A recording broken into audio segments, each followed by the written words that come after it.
Morning, everyone. We're just letting people in from the waiting room, so we'll just give it about 30 seconds before we get going. And I've got my glamorous assistant here looking after me, Gareth, so I'll turn to him to see, are we about ready? Most people in?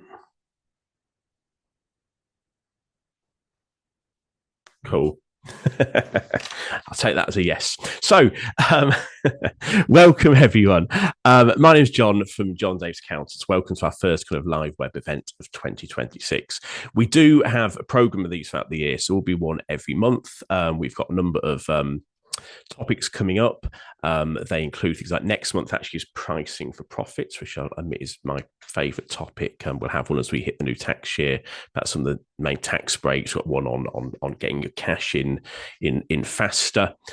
So, like I said, there will be one every month, but we're going to start the year with maximising 2026. How do you get the best out of 2026? And just what's coming. There's kind of it'll be practical, plain English, no waffle, no judgment, no kind of, oh, you should be doing that already. And what I want from today is if you get kind of one thing is to leave with a kind of a simple scoreboard to measure your progress in 2026 with a rhythm to do that as well. So what we don't want is 2026 to kind of disappear into busyness rather than actually having a really successful year and maximizing it. So I can get my slide to move to the next one. Aha, there you go. So who's this for? Well, as always with us, it's for owner-managed businesses, especially for those who want more profit, more cash, and less firefighting. When I say firefighting, what I'm not suggesting is that anyone is sitting around doing nothing. I mean, most business owners I meet are obviously flat out. Effort is rarely the problem. It's just about where the effort goes. So is the effort on focused work to progress the business, or is it sometimes firefighting and being kind of reactive? Because the problem is often is the year starts, we start from good intentions, but the year does become reactive. And suddenly it's kind of October and you're thinking, how did that happen? Because what today is about is not having 2026 being a repeat of 2025 or 2024 or 2023. Now, if those years were excellent, well, great, let's repeat it and make it better. And we'll come on to that later, actually, about repeating what's been successful in the past. But for many of us, it's about progressing and making sure this year is better than the previous years. Because somebody kind of I know well often says that business owners who've had a business for 10 years might say they've got 10 years of experience, but in reality, they've got 1 year of experience repeated 10 times. And today's about avoiding that and making 2026 as good as it can be. So the promise is such is, and we build a lot of these things because we came up with a kind of term mid to end of last year about define ourselves as not just accounts as profit experts, and with the thing about delivering clarity, confidence, and cash. And what does that mean? Well, clarity is about, as a business owner, having clear goals, absolute clarity of where you're heading, and understanding of where you are on that road. Confidence to make decisions faster, and of course, cash to reduce surprises and improve the cash flow. And I'm not promising a magic wand here today and what have you, but what I'm promising is a better way to kind of steer your ship towards those things, or it might be pick one of them as your focus for the year. So the kind of the big truth is most business owners don't really know which bits of their business are making money and which bits are losing money. Most of us have an instinct, a gut feel, but do we actually have a simple scorecard that's telling us that, so we do know what we should be focusing on doing more of and what we should be cutting out and how to make it better? And today we're going to do two things. We'll look at that scorecard and the rhythm of assessing it, changing it, measuring yourself against it, with the idea being that what we kind of generally want as entrepreneurs is that profit, headspace, and cash. And for a lot of us as well, is that headspace, actually, because the thing with being an entrepreneur is what a lot of us suffer from is kind of overwhelm. So actually having the headspace of knowing we're heading in the right place is actually kind of a big deal to us, because then offers profit and the cash will kind of follow from that.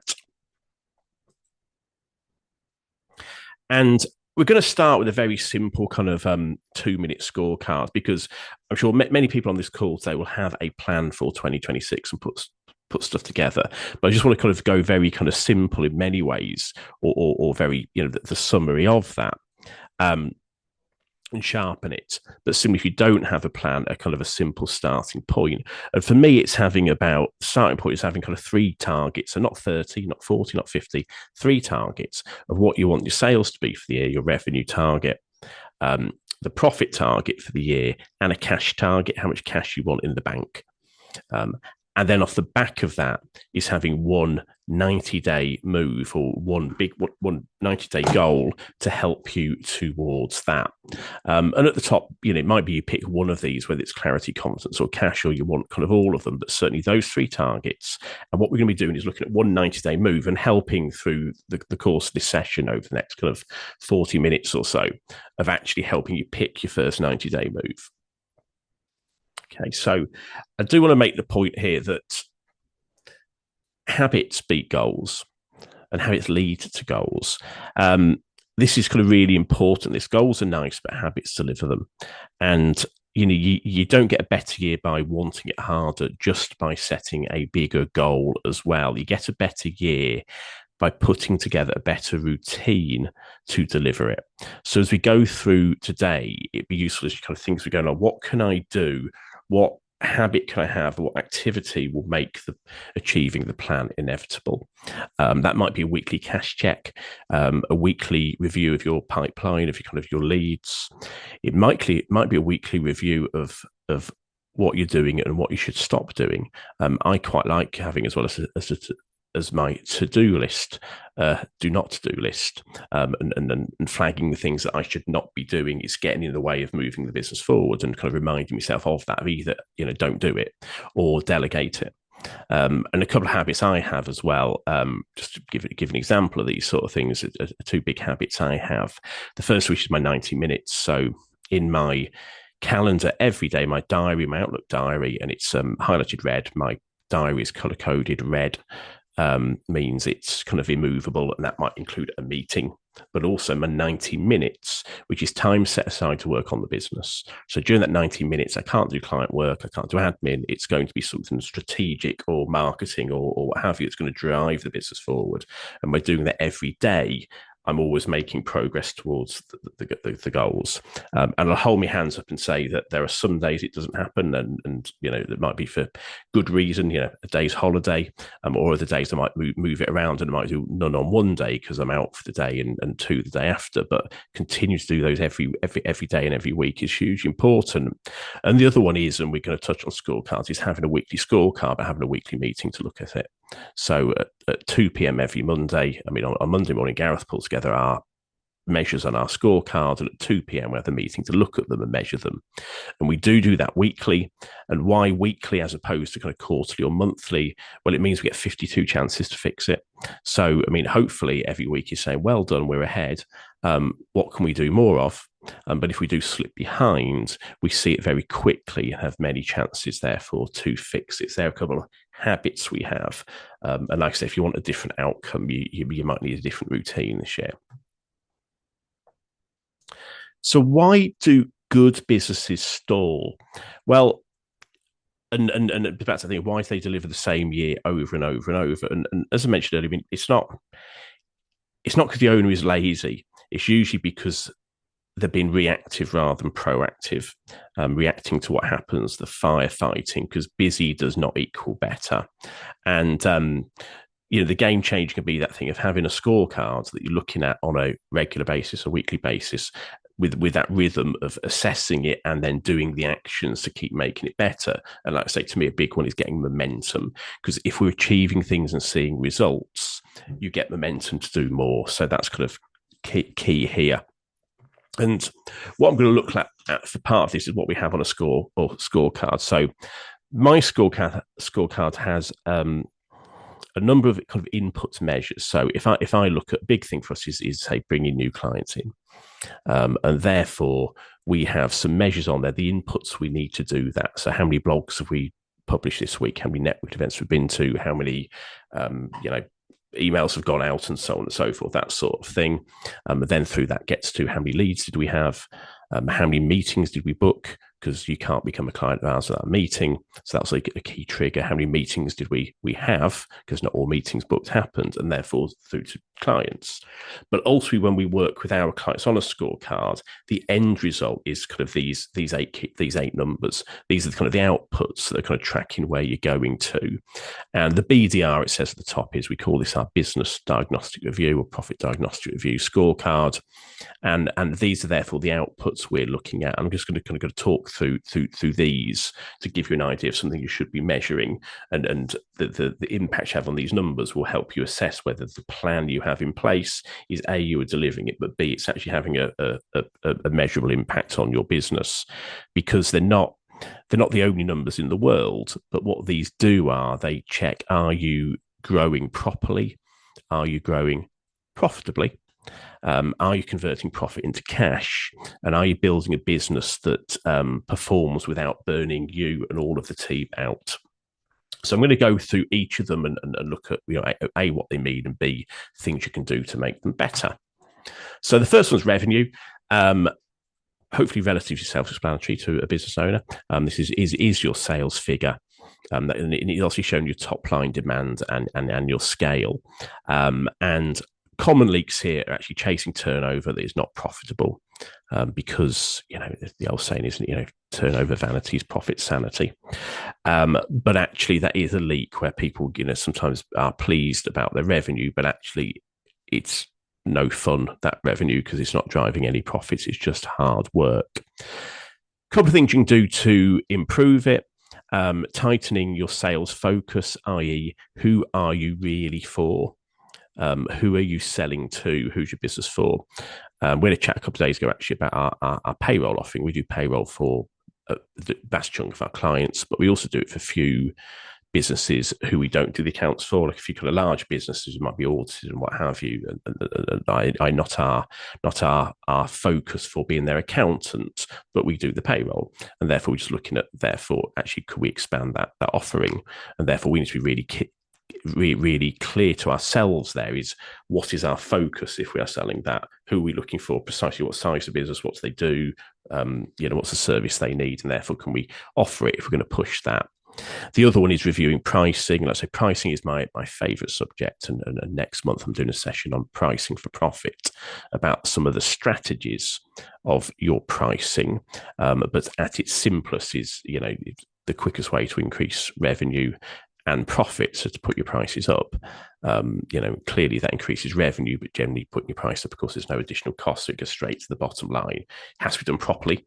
If you just double your prices overnight, you might lose a few customers, but if you double your prices and lose half your customers, you're making the same money for less work. But certainly in terms of reviewing your pricing. So the self-check here really for you is to think about, if I'm going to, for my revenue, do I want more customers? Do I need higher prices, or is it a combination of the two? The next one we look at is revenue growth versus last year. Now, clearly this is very closely linked to the last one. But the reason we look at growth is because what we do is we benchmark businesses against other businesses in their sector. We have a database of about 30,000 kind of UK businesses. It's all kind of anonymized, but it has their company's house sector code so that we can benchmark people against people in the same sector. And of course, revenue is I think very, very important to a business. But in benchmarking, if you are, for example, if you're a restaurant and you have one premises, benchmarking your revenue against, McDonald's is kind of pointless and what have you. And to be honest, probably a bad example in that if you're benching yourself against a chain of proper restaurants, because the company's own house goes quite specific. So restaurants that don't do takeaway and that sell alcohol are a different code to takeaways, but like I say, that revenue is kind of different. Whereas revenue growth gives you an idea of how your sector is going, and there are sectors that sometimes have shrunk a little bit, and therefore knowing that, okay, I might have shrunk by 2 or 3% this year, but the sector as a whole has shrunk by 10%, gives you a feel of where you sit. Now, hopefully most years we are looking at revenue growth, and whether your growth path remains the same. So if you grew 10% last year, have you grown 10% again, or is it better than that? And it's telling you that's your progress or your drift versus last year. Again, a leak here is that growth that creates busyness and not profit. And a couple of moves here to make things better, improving your sales mix, so make sure you do more of the good work, not the painful work, and stopping low margin work or products.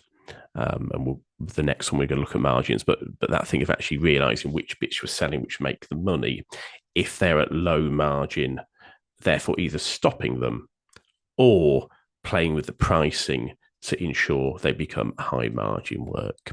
And that self-check is always thinking about, if we are growing, is it profitable or is it just more hassle? Then the gross profit percentage, hugely important. And in simple terms, your gross profit is your sales figure, your revenue figure, less your cost of sales. Cost of sales are the costs you have directly attributable to making a sale. So as an example, if my business is simply selling a pen, my sales is the sale of the pen. My cost of sale is the cost of buying in the pen, and perhaps the shipping. If I'm making the pen, it would be the constituent parts, the plastic, the ink, and the labour. It doesn't include any kind of fixed overhead costs. It's purely that cost of delivering.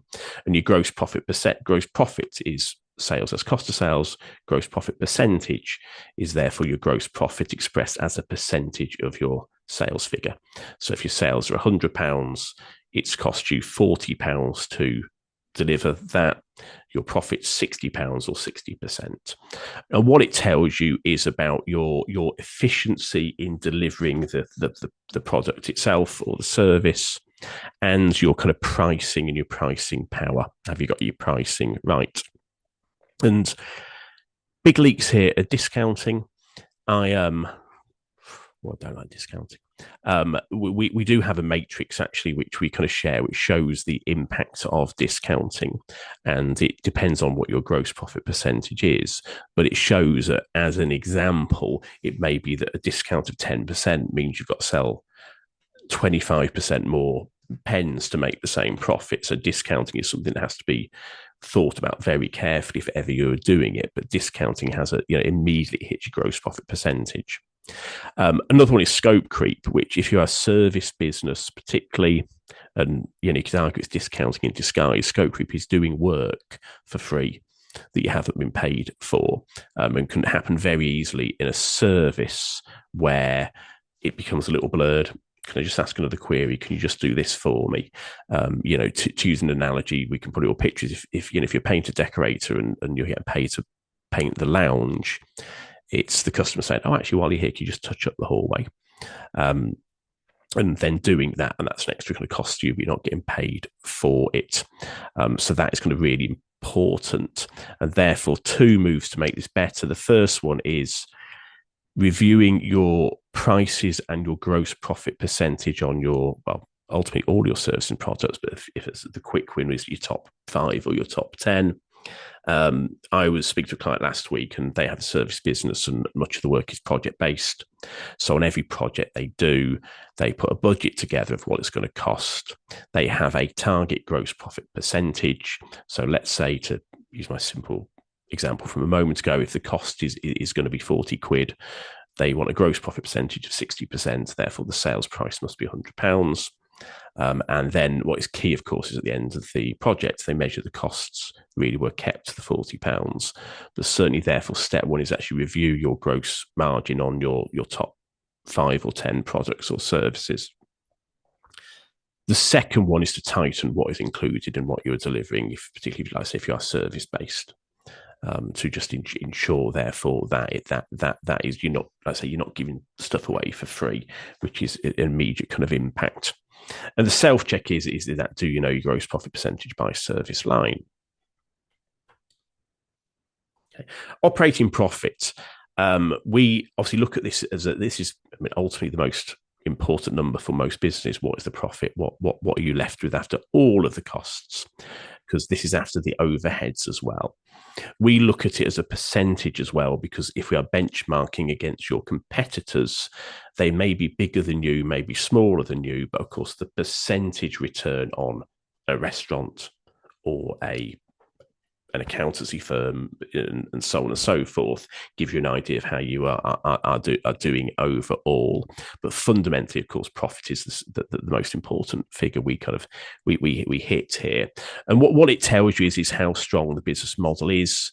Common leaks here: overhead creep and bottlenecks. And overhead creep kind of happens quietly, you could say, in that you sign up for things one at a time and your overheads start to kind of grow. One more kind of, that's a nice bit of software, another software subscription, an extra person, a bit of overtime, and none of it feels dramatic, but it adds up. Whereas kind of bottlenecks can grow kind of noisy, actually, because you kind of hear and feel the friction, and bottlenecks they can hit gross profit percentage as well as operating profit, but I'm kind of picking them here. And this is where things get stuck, often because they're waiting for one person. In an owner managed business, often that person is you.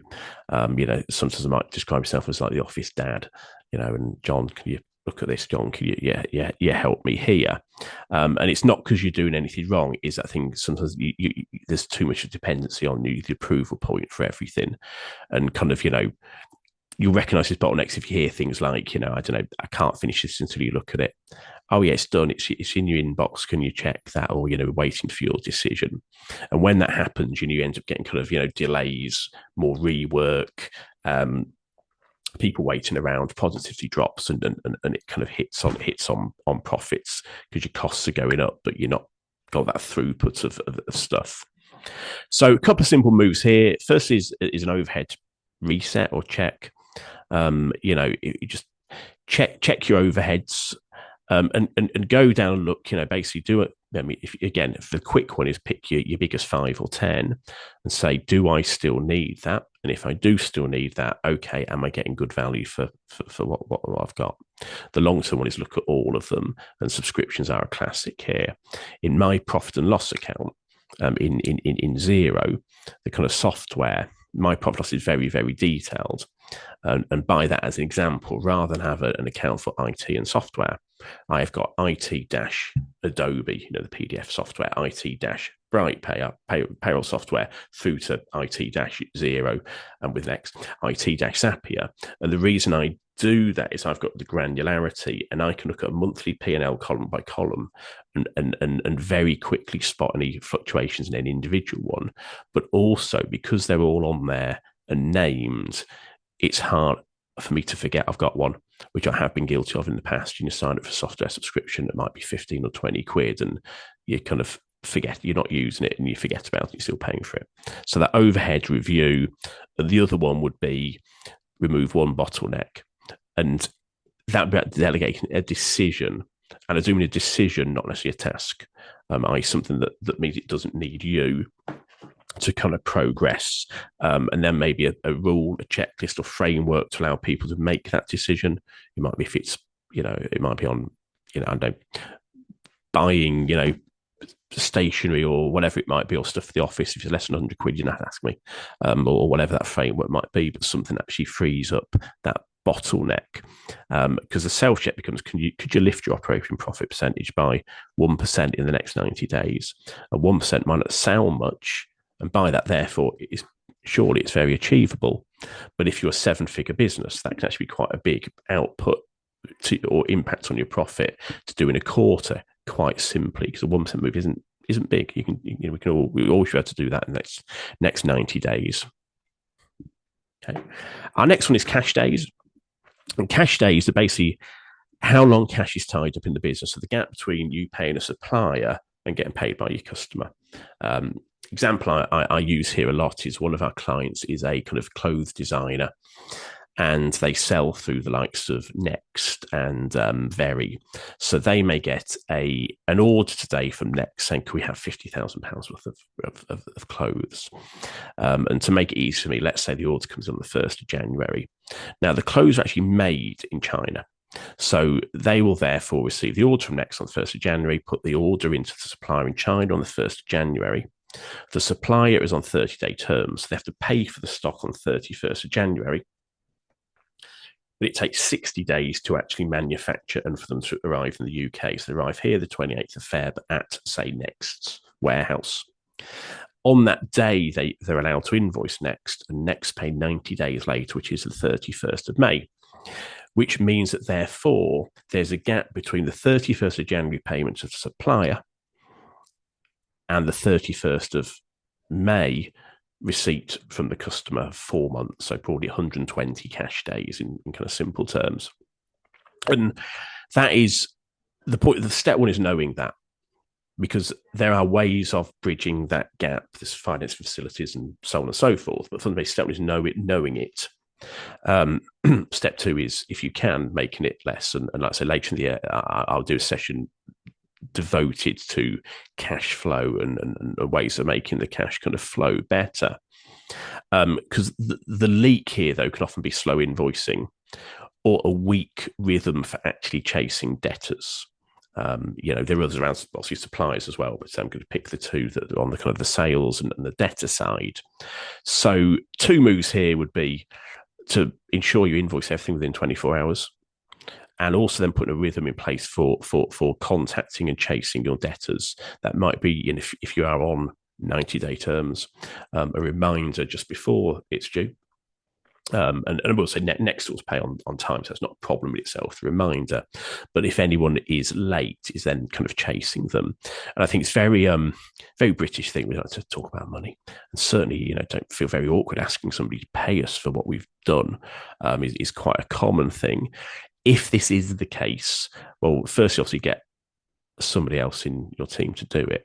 And I guess step one is before that is take advantage of the automation available in most accounting softwares, so that they'll automatically be sending emails and perhaps text messages when invoices are due. Most of the main ones, Xero, QuickBooks, Sage, etc., have something inbuilt. There are also then add-ons like Chaser is quite a popular one that is a bit more sophisticated, but fundamentally it's just automating emails.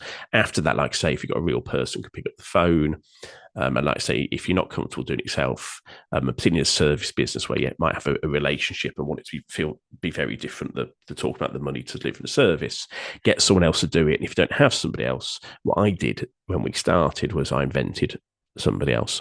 So all of our invoices go out from billing at Jon Davies Accountants. So I just invented Belinda, just sounded like billing. It was a simple one, and she would chase by email, and we had some lovely discussions with Belinda. Obviously, for a number of years now, I've had a real person, but it's that thing of actually having, the key thing is having that rhythm of actually doing it. And the self check is actually how many days of cash was trapped in the business right now. I mean, it's your money. Just sometimes it's wearing a disguise. We then look at the cash gap. Now, the cash gap is different. I just spoke about the gap between getting paid or getting paid, putting money out and getting money in. This one is about that actually looking at your bank balance today and having a target for what you should have in the bank, and measuring that against what you have got in the bank. Now, the target of what you should have in the bank is subjective. Different people, different business owners will have a different view on what they want or need. But our starting point is to have enough in the bank today to pay all the taxes that you owe. So that's any VAT, any PAYE, and also an estimate for the corporation tax on your profits for the year to date. If you owe the corporation tax from last year, obviously that as well. But fully enough to pay all your taxes, and on top of that, 2 months worth of overheads, i.e. the fixed costs you must pay whether you make a sale tomorrow or not.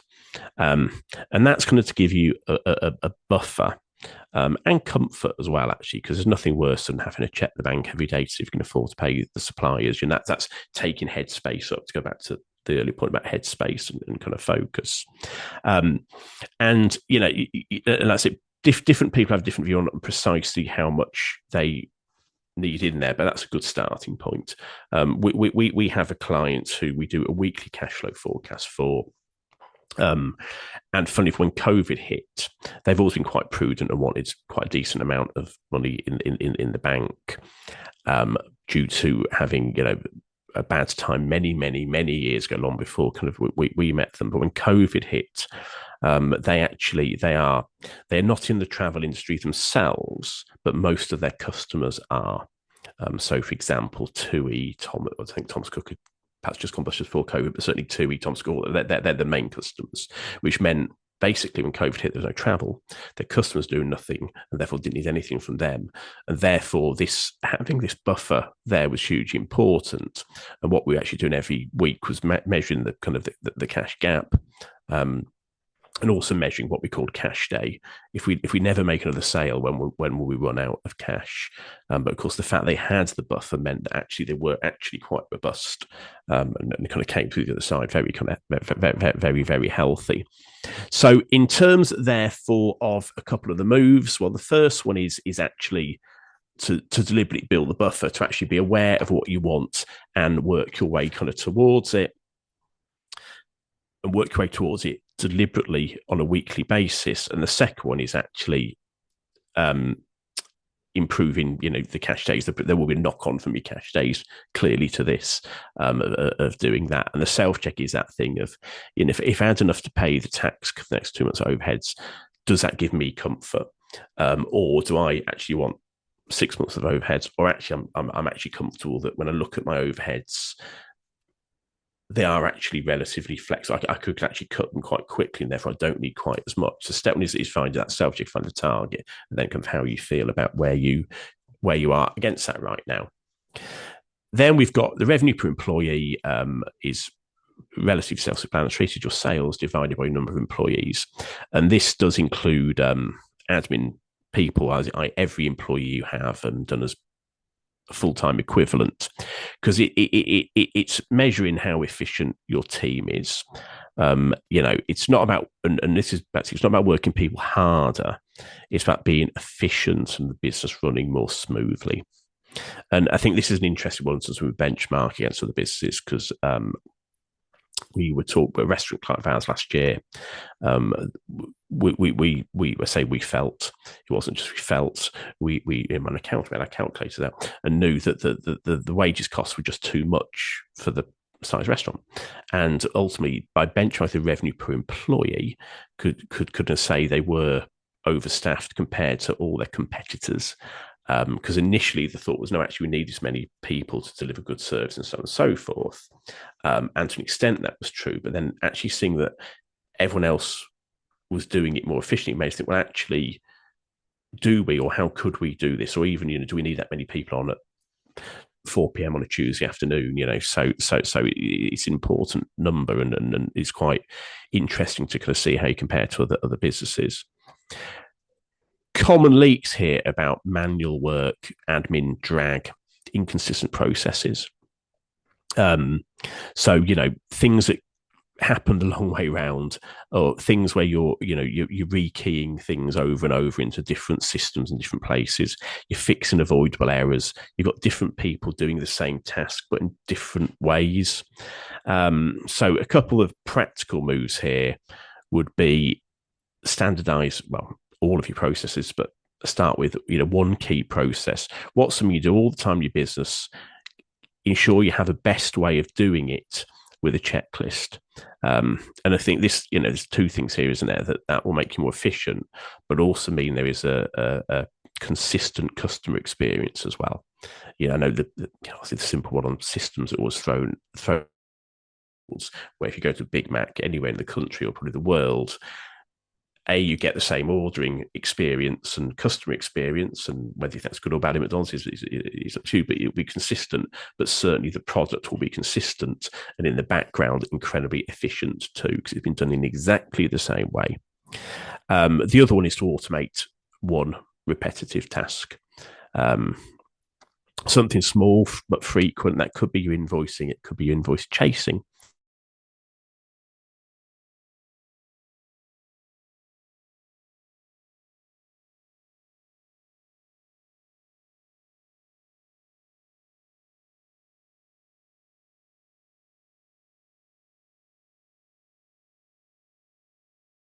the difference it makes is when a client signs up with us, they will sign off an electronic engagement, electronic contract. When that is done, it automatically triggers a lot of things. So as an example, it triggers a request for information from the client that we need, from their name, address, national insurance number, tax details, all that sort of thing.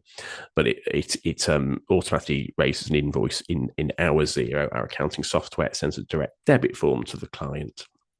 It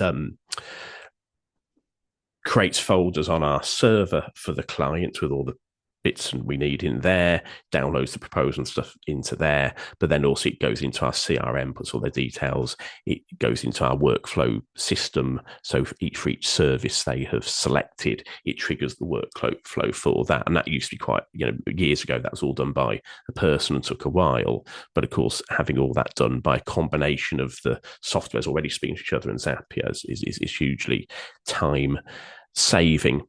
So the self-check here then becomes, if you were to hire a person tomorrow, and clearly if you hire them tomorrow, your revenue per employee will go down on that day. But if you brought them in tomorrow, 3 months from now, would your revenue per employee have gone up?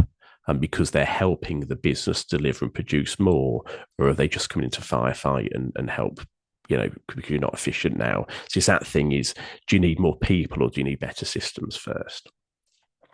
And the last one is actually the business return, which I'm not going to dwell on this because to an extent, this is a combination of all the others where we just look at the value of the business at the end. So I'm not going to dwell on that one.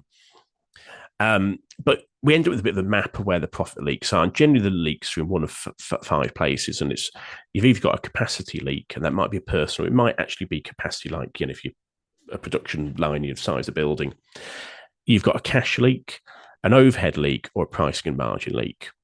But then the 5th one, and often the most important one, is actually the focus leak. And I think that thing is that thing of you having a habit, having a clear goal and habits help you have a focus. And I think the good news here is actually that thing of you don't have to make 50 improvements. You need to pick one of these leaks and then focus on it and get a rhythm to stick to it to kind of fix it and make things better.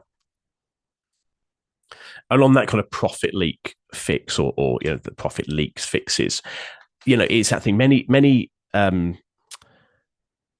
businesses don't. It's not lack of knowledge; it's lack of focus, lack of consistency, lack of delivery.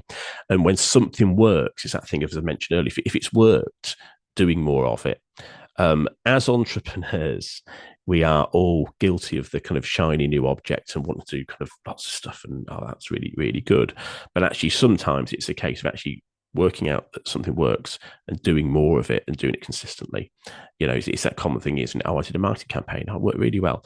Have you done it again? Oh, no, because I'm trying something else instead. And of course, if something doesn't work, stop pretending it will suddenly work because it's a new year and it'll be different this year. And that's kind of how you get momentum. And I've just put here again, habits are better than goals, but habits do lead to goals. And then in terms of pulling that together, it's having these 30, 60, 90-day goals and commitments. I'm in a mastermind group. I'm in a couple of mastermind groups. One is a blend of businesses and one is just accountants. The one with just accountants, we meet quarterly. So a couple of days together down in London. And when we leave, we have to state our 30, 60 and 90-day goals. And we put it in the WhatsApp group so we can hold each other accountable because we're accountants and hold each other accountable. And usually the 30-day one is a quick win. 60 days might be systemized, getting 90 days shifting the business. I generally work backwards. So what is my big 90-day goal? What's my focus for the 90 days? And therefore, what do I need to have hit by 60 days and 30 days to have done that? I also like to set a 7-day goal to get a bit of momentum because I think once you've done one thing and achieved it, you've got the momentum and feel like, I feel good about that. I'll do a bit more. One of the best kind of coaching type programs that I've done was a number of years ago now. American guy called Todd Herman did this online company. It's called the 90-day year, about achieving in 90 days what most people achieve in a year. And it was very much around prioritizing to find the number one focus or goal for the next quarter. And because we suffer from overwhelm as entrepreneurs, allow you therefore to park the others because it's only 90 days until I can pick the next one. But this 90 days, I'm going to do one thing, I'm going to get it done. And it's far better to get one thing done than have 4 or 5 things on the go and or half done and never get to an ending, because getting one thing done creates that momentum and action to do the others. Now, I found that really useful. And sometimes you get the 90 days done in less than 90 days, so you get to the next thing anyway. And kind of the rule on this is that, with your big 90-day goal, if it's not going to move one of those scorecard numbers, it's just noise and shouldn't be kind of done. It might be a more granular thing that leads to something that leads to one of those numbers, but ultimately the output should be one of the numbers we've kind of spoken about. And then breaking that down again, it's then winning the week every week. So, steps towards that goal, having a weekly outcome, maximum of 3 weekly actions, and then having 15 minutes in the diary at the end of the week to say, have I won the week? Was it better, or was I just busy? Because if you're busy, it's usually, because other people have, say, got in the way, as in, you've got your priorities, but other people's priorities have got in the way of your priorities, by having that measurement every week. And again, a really useful thing I did the other year, and it was actually part of that same 90-day thing. There was a guy who literally dropped an email at the end of every week. That was automated there and fully aware, saying, what have you achieved this week? What can you get done next week? And is there anything else? And then I'd reply. And I found that really good, because it was that check. And then, to be fair, they would then send a response saying, oh, well done, John, or oh, come on, John, you'll do better next week. But that actual habit at the end of Friday of checking, have I won the week, was really, really useful. So I guess then it's then pulling together some of those 30, 60, and 90-day goals. This menu is not about me talking through this menu now. It's not what I mean by any stretch of the imagination. Probably picking one of those numbers that is your big focus the next 90 days, and then what you're going to do about it. And I'm just going to pick in the middle cash days very briefly. It might be the quickish win is the ones I spoke about earlier, so invoicing within 24 hours and getting a weekly debtor rhythm. But within 90 days, I'm going to look at what can actually get subscription billing, where I bill people on the first of every month. You look at that bigger thing that will move those cash days. And it's having a framework overall, so having the right head, one priority, the right numbers, monthly scorecard or weekly scorecard to measure them, right activity, the weekly rhythm, and the right team to give ownership, because you can have a few things on the go if you've got a few people doing them, but each person should have one focus. But it might be, if you want to crack a few of those numbers, it might be that you're looking after, revenue, someone else is looking after important, the right accountability to kind of make sure you therefore do it. And then, like I said, at the end of the 90 days, you have a 90-day reset and look at, the next ones you're going to do. And like I say, for me, it's really, I'm part of 2 mastermind groups, and we hold each other accountable, and I have 2 coaches as well. One's very much accountancy focused, for how you run an accountancy firm. The other's wider and kind of on marketing. So recap is, I say, putting together the score board with your scorecard numbers, assessing those profit leaks, having some actions and a rhythm to get to clarity, competence, and cash. And what we're kind of suggesting, this is the Maximise 2026 Club. This is not a membership thing or what have you, but all I'm saying here is we'll drop you an email after the event anyway. We'll send you a recording and so on and so forth. But also ask if you'd like to share your 7, 30, 60, and 90 actions. We will simply give you a nudge after 7, 30, 60, and 90 days just to see how you're getting on, to give you just that little bit of accountability if that is useful for you. I say that's just as in something we'll do to help.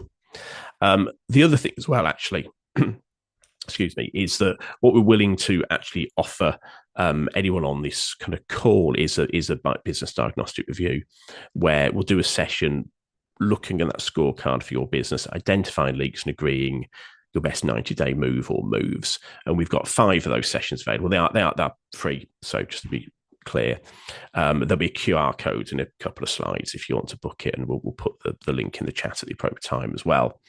But what that's all about is we benchmark you against similar firms. So we do those numbers, we show where you fall compared to other businesses with the same company's house code as you. We then sorry, just through because the transition wasn't what I was expecting there. We then can move the slider. Oh, there it is. That's what I was looking for. We then, for each of those, we can move a little slider.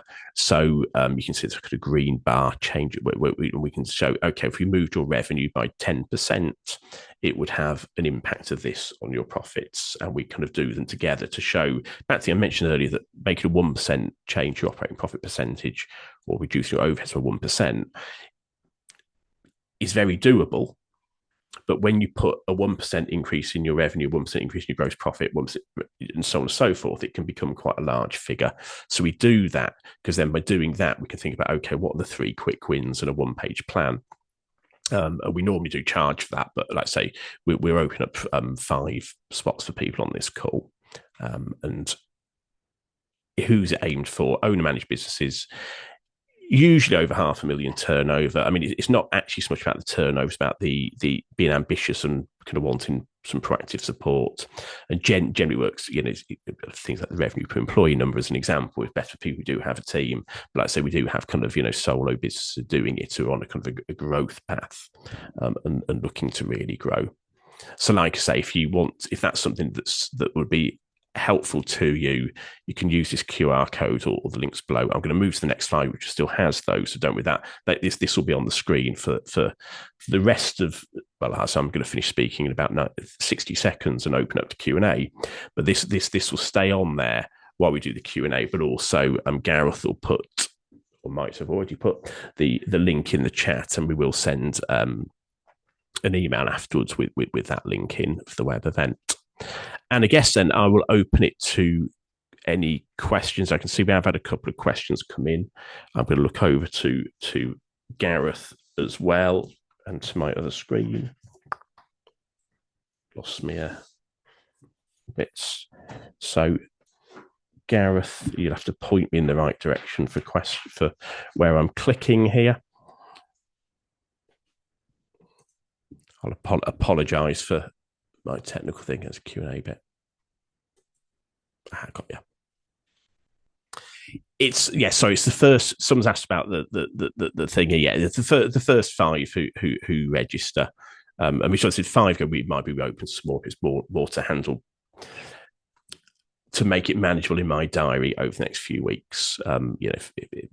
We can fit some later in the year because it's something we do with prospects as well, and we're actually working through the current number of the current clients at the moment offering these. So it's not a definitive. There are only 5 ever, just over the next few weeks because it obviously takes a little bit of time to prep, and also it's about an hour of the meeting itself. So that's the reason for the 5. So yeah, it's not necessarily as fast as fingers first. Don't worry.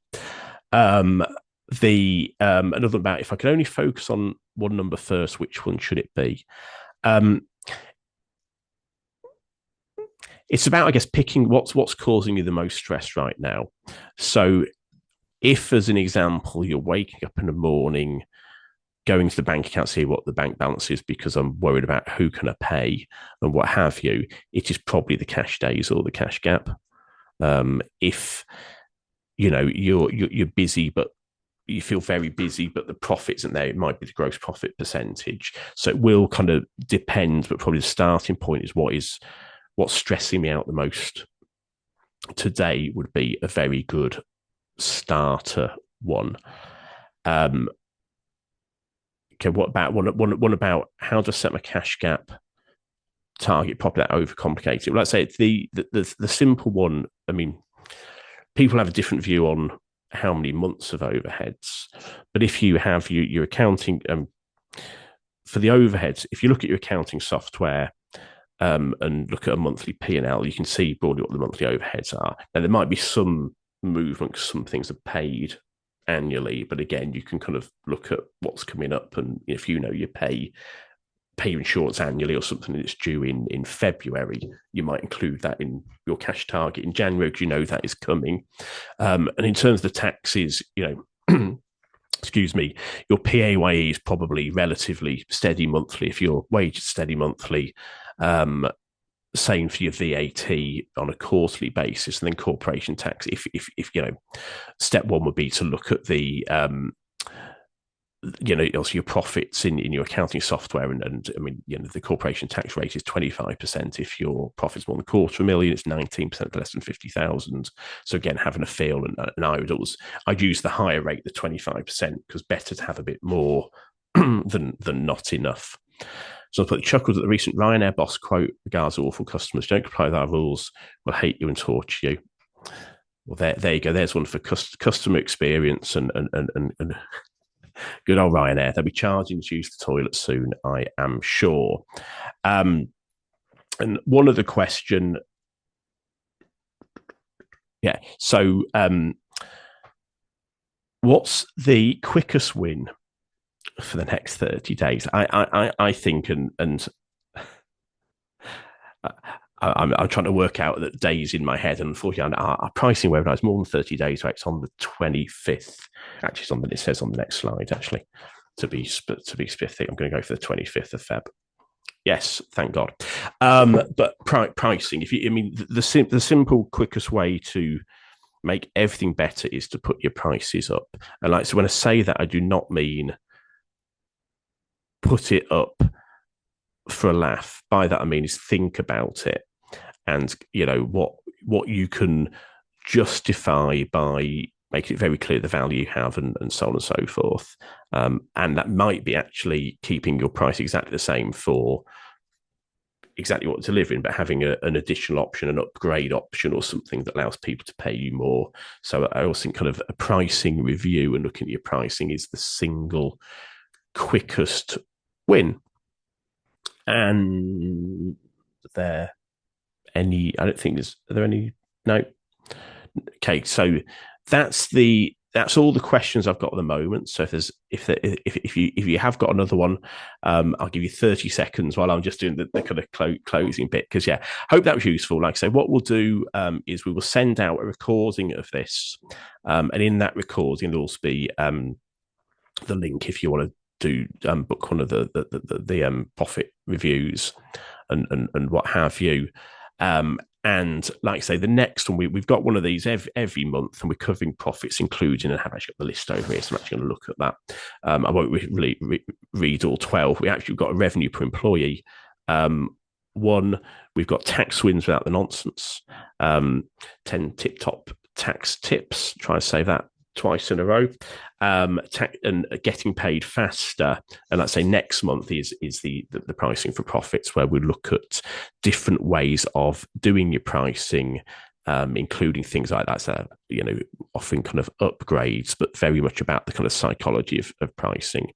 Because I actually I do a session on this actually for the psychology students at the University of Liverpool, did about a month ago, on pricing, because I'm an accountant, I'm a mathematician, way back at university, and pricing is very much a combination of maths and psychology. So that's next month. So as not to bung up the screen with lots of links, we haven't put the link to book that on here.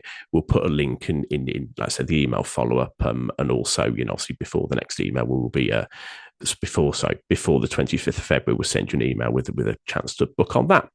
So hope that was fun. And very useful, help you put together some stuff in place. Like I say, big things about habits and making things happen, so that 2026 isn't just 2025 and 2024 over again. You can really kind of smash it this year and maximize 2026. So on that, thank you very much.